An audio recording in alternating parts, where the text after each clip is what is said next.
네, 또 도발의 악순환인 걸까요? 북한은 과거 핵실험을 전후로 매번 장거리 미사일을 발사했죠.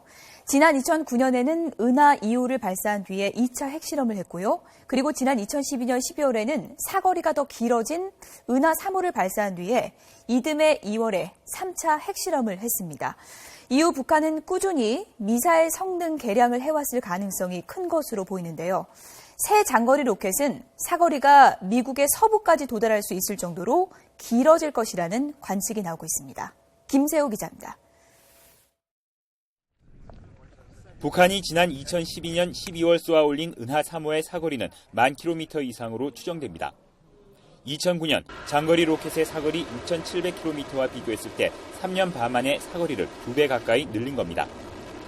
2012년 이후 북한은 장거리 로켓 성능 개량을 꾸준히 해오며 기술을 축적해온 것으로 보입니다.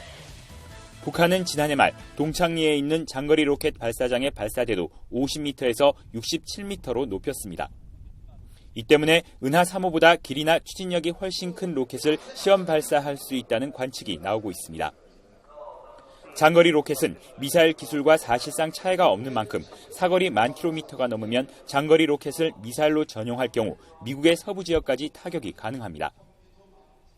북한은 인공위성을 발사한다고 하면서 장거리 로켓을 발사하지만 실제로는 그 내용은 장거리 탄도미사일과 기술이 꼭 같기 때문에 그런 의도가 장거리 탄도미사일을 개발하기 위한 것이다. 이렇게 저희들은 보고 있습니다. 4차 핵실험을 감행한 북한은 대북 제재에 대한 중국의 미온적인 태도에 더욱 자신감을 얻으며 장거리 로켓을 쏘아 올릴 가능성이 큽니다. 이럴 경우 핵실험 성공을 자축하려는 북한은 대륙간 탄도미사일 카드로 미국과 주변국들을 압박할 것으로 보입니다. YTN 김세호입니다.